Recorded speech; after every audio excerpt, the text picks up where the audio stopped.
Joining us now, Congressman Steve Cohen. He's a Democrat. He serves on the House Judiciary Committee, who took part in today's questioning of the former Trump campaign manager, Corey Lewandowski. Congressman, thank you so much for joining us. We watched the hearing very closely. Did the Democrats get what you wanted out of Corey Lewandowski today? I don't think we did at first, because he simply tried to stonewall and kill time and avoid answering questions, and he didn't answer a lot of questions that we'd like to have him answer. But when the attorney, Barry Burke, has taken him on, and he's doing it now, Barry Burke has shown him to have told falsehoods on television, falsehoods on different programs, lying about his relationship with the president and asking him to convey information to Sessions.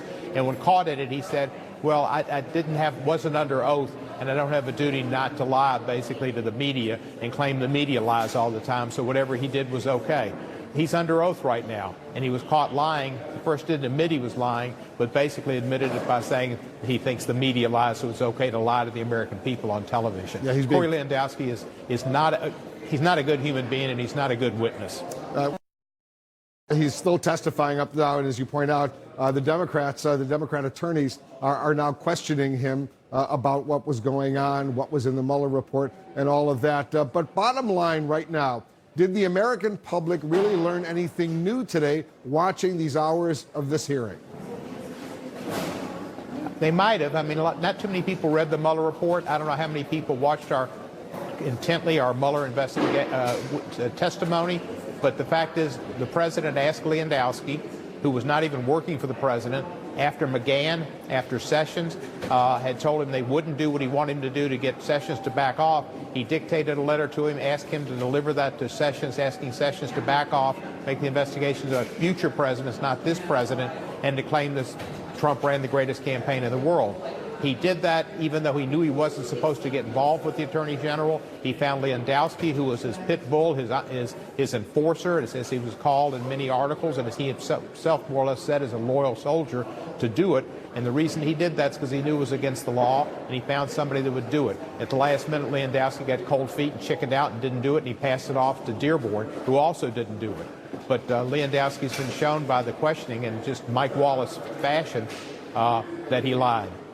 We've heard from sources, Congressman, that Democrats weren't necessarily fully prepared for Lewandowski to stonewall today the way he did. If that's the case, why go through with this hearing?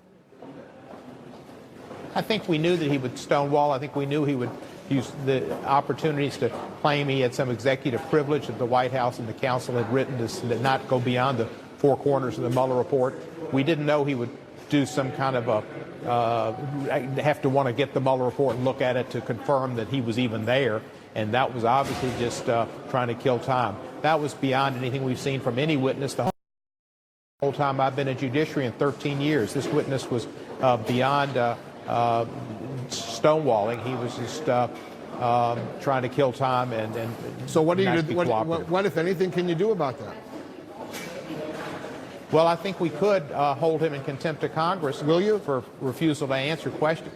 I don't know that we will. I think we should, and I think we should have done it before. I suggested it months and months and months ago that we should have done it with the Attorney General Barr for refusing to show up, and others. We need to get tougher, because the Republicans play tough. They're playing it to the nth, because they know that there is information to be gained from seeing information from the grand jury testimony and from documents that we've subpoenaed and from witnesses we've subpoenaed, and they're trying to stop it as much as they can. Trump knows what's in there, and Trump is scared to death of the truth coming out. So why do you believe, from your perspective, the Democrats have been ineffective or weak in dealing with these subpoenas and the non-compliance? I think that the decision was made to go through the courts in the most traditional way as possible, and that's what they've been doing. We think we'll get a ruling on McGahn at the appellate level in October, and of course that'll go to the Supreme Court. That'll take more time.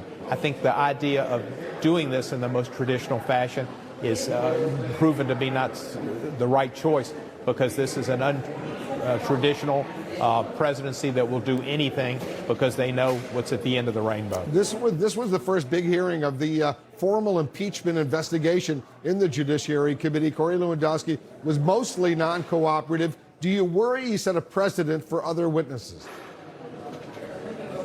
Well, I hope that the other witnesses will be more cooperative. Lewandowski, of course, is considering running for the Senate in New Hampshire, and part of this was him appearing for his audience of one, Donald Trump, to get his support, which I'm sure he'll have when he runs for New Hampshire senator, and wanting to impress the people of New Hampshire. So he had different issues at play than the other witnesses I think will have. Well, what's to stop other witnesses from refusing to cooperate fully?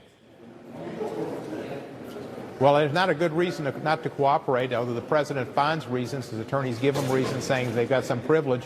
And Lewandowski wasn't even employed by the White House. He never was. He was just an advisor who showed up on occasion. We think we'll win in court, but that's going through court. And to physically have somebody arrested, I guess, is just a decision that our Democratic team has decided not to pursue. What comes next for this impeachment investigation? Because, as you know, the Democrats in the House, they're divided.